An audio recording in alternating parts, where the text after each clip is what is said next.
கலை திருவிழா என்பது நம்முடைய மாவட்டத்தில் ஏறத்தாழ 1700 பேர் பங்கெடுத்து அதில் 900 பேர் வெற்றி பெற்று இன்று அதற்கான பரிசுகளை கோப்பைகளை பெறுவதற்காக நாம் வருகின்றிருக்கின்றோம்.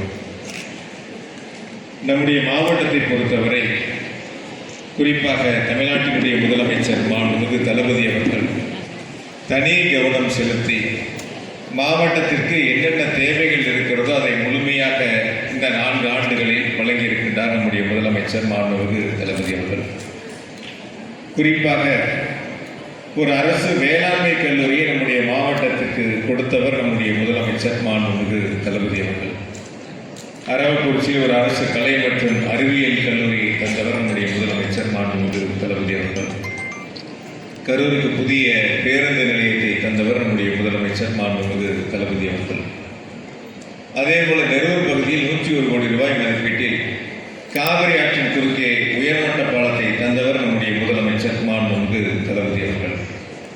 40 கோடி ரூபாய் மதிப்பீட்டில் குளித்தலையில் அரசு மருத்துவமனையை மாவட்ட அரசு தலைமை மருத்துவமனையாக தரம் உயர்த்தி அதற்கான கட்டிடத்திற்கான நிதிகளை கொடுத்து அந்த பணிகளை விரைவில் முதலமைச்சருடைய திருக்கரங்களால் திறந்து வைக்க இருக்கக்கூடியவர் நம்முடைய முதலமைச்சர் மாண்புமிகு தளபதி அவர்கள்.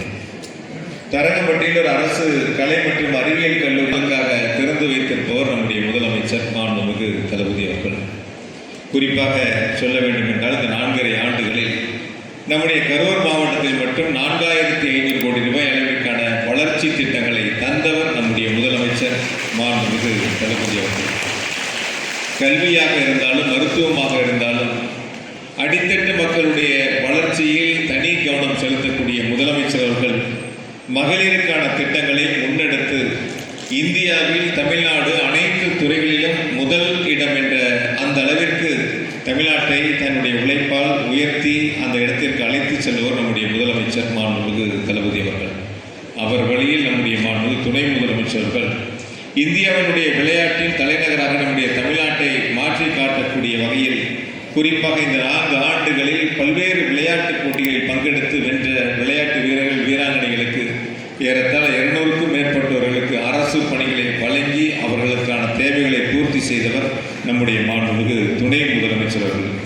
ஆக அரசினுடைய திட்டங்களாக இருந்தாலும் விளையாட்டுத் துறைகளாக இருந்தாலும் எந்த துறைகளாக இருந்தாலும் முதலமைச்சருடைய நேரடி கண்காணிப்பில் அதற்கான திட்டங்களை கொடுத்து செயல்படுத்தக்கூடிய இந்த பொற்கால ஆட்சியில் நம்முடைய மாவட்டத்தில் நடைபெற்ற கலை திருவிழாவில் பங்கெடுத்து தங்களுடைய திறமைகளை வெளிக்காட்டி அதன் மூலமாக இன்று பரிசுகளை பெறுகின்ற அத்துணை மாணவ மாணவிகளுக்கும் உங்கள் சகோதரனாக இருந்து என்னுடைய அன்பு கலந்த வாழ்த்துக்களையும் பாராட்டுகளையும் இந்த நேரத்தில் அன்போடு தெரிவித்துக் கொள்கின்றேன். சகோதரன் என்று சொன்னதற்கு உங்கள் குடும்பத்தில் ஒருவனாக இருந்து உங்களுக்கு என்ன தேவைகள் இருந்தாலும் உரிமையோடு ஒரு அண்ணனாக என்னிடத்தில் நீங்கள் சொல்லலாம். உயர்கல்விக்கான படிப்பாக இருந்தாலும் சரி அல்லது வேறு ஏதேனும் தேவைகள் இருந்தாலும் நிச்சயமாக உரிமையோடு சொல்லலாம். அதை நிறைவேற்ற வேண்டிய கடமை எங்களுக்கு இருக்கிறது. நிச்சயமாக உங்கள் குடும்பத்தில் ஒருவராக அந்த கடமைகளை நிறைவேற்றுவோம் என்ற உறுதியை உங்களுக்கு அன்போடு தெரிவித்துக் கொண்டு